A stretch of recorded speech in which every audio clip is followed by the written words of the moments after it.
Guys, I'm back, Cryptocopter. I just posted my first DTube video. It was just a test, uh, and ended abruptly. But basically, I'm gonna revisit what I was talking about in the test. So don't even bother watching it, honestly. Um, so basically, in this video, it's basically the introduction video to my new DTube channel, I guess. I'm gonna be talking about cryptocurrencies and politics, mainly cryptocurrencies, just because politics is a very iffy subject. Um, but with cryptocurrencies, right now, I want to talk about just briefly my opinions on B token, my opinions on Kairos, and my opinions on titanium. Let's start with B token. So basically, with B token, it's like Airbnb, but decentralized. You can make some pretty good money and there's no middlemen, so that's one of the main things that people are liking. There's also zero commissions is what they say. Obviously we'll have to see when it actually comes out because stuff can change. um, every one of these ICOs usually has a video uh, describing it, so that's where you're going to get most of your information for the quick information. um, you'll get the biggest amount of information from white papers. um, I'm not going to go through any of the white papers in this video. This is basically just me showing what I'm interested in right now. So moving on from B token to Kairos, which is facial recognition.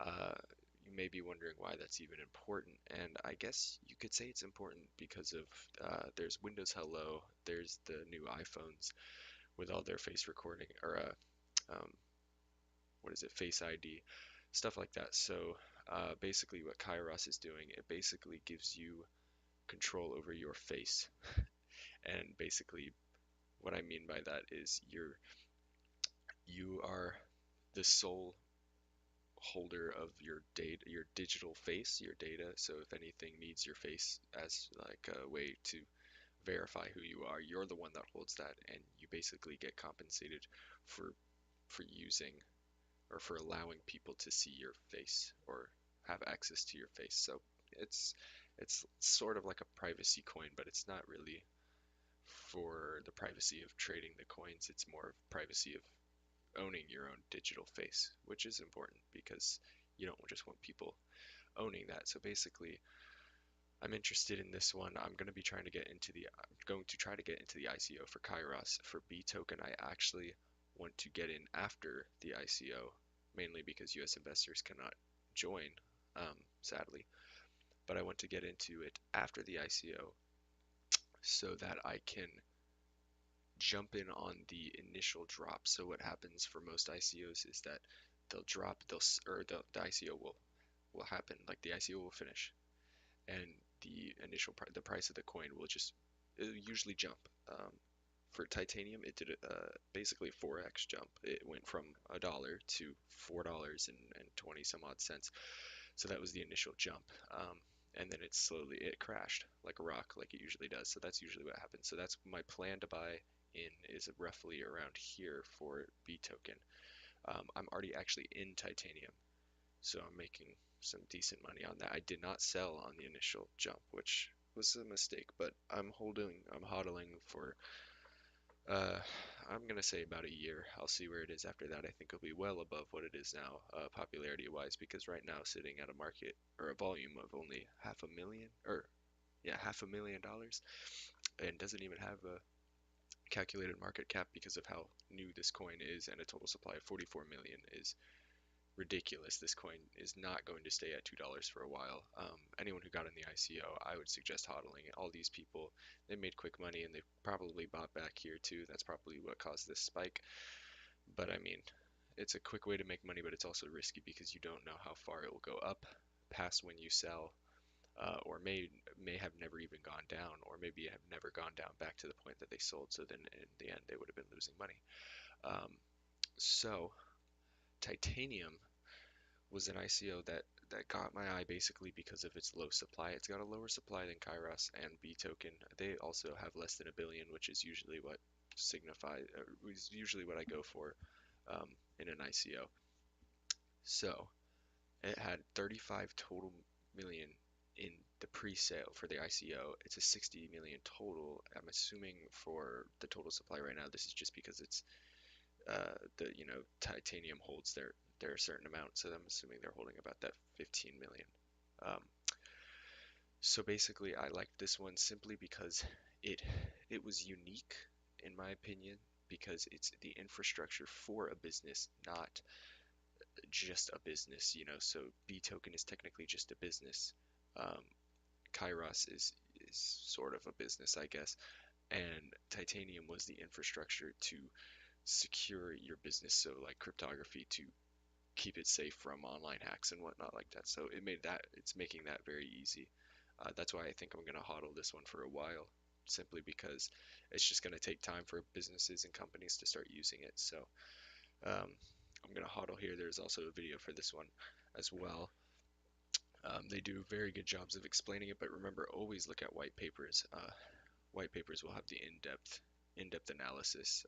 I say white paper is probably the second thing I'll just look at right away, even before specifically looking for the token supplies and whatnot like that. I'll go to the white paper. Um, so basically, that's my positions right now. Planning on getting onto B token after the coin initially drops, catching it on the dip. Um, Kairos, I'm going to try to get into the ICO for that one. Um, Titanium, I'm going to be hodling for a while on that one, and we'll see how that goes. And I was actually interested in another coin called Daddy, D-A-D-I. I registered for the ICO and I missed it, and I think it's because I was a couple minutes or like an hour uh, late to the start of the ICO. It said there were still coins available, so I sent my transaction request. The request went through, but it failed.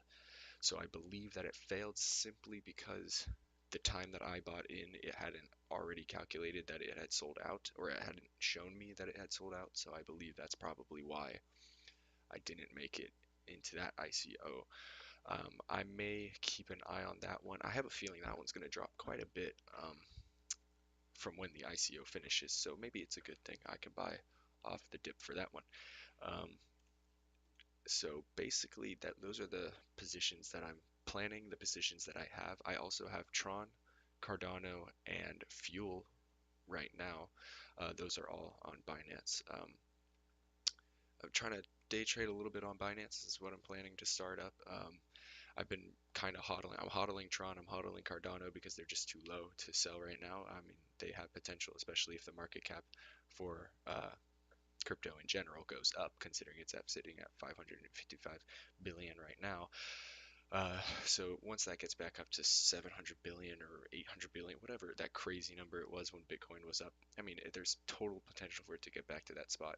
So I'm not worried about hodling Tron or hodling Cardano, which surprisingly passed Litecoin. Stellar, Neo, and Cardano all passed Litecoin. Um, I'm just waiting for Cardano to get past Bitcoin Cash. That will be something. For Cardano to get anywhere near Ripple, anywhere near third spot, that's really good. So I think all of them, Cardano, Tron, and all that. There's been a lot of negative talk about Tron. I'll talk about that later, but um, I'm just hodling on that. I'm gonna be day trading like Fuel and stuff like that. I'm just sitting on there to make some quick money. Verge, I think I can make some quick money off of that too. It's sitting relatively low for what it usually is. Anyways, this is technically my first video. The other one was just a test video. I'm probably just gonna keep it up. But yeah, hopefully DTube works out well. And thank you.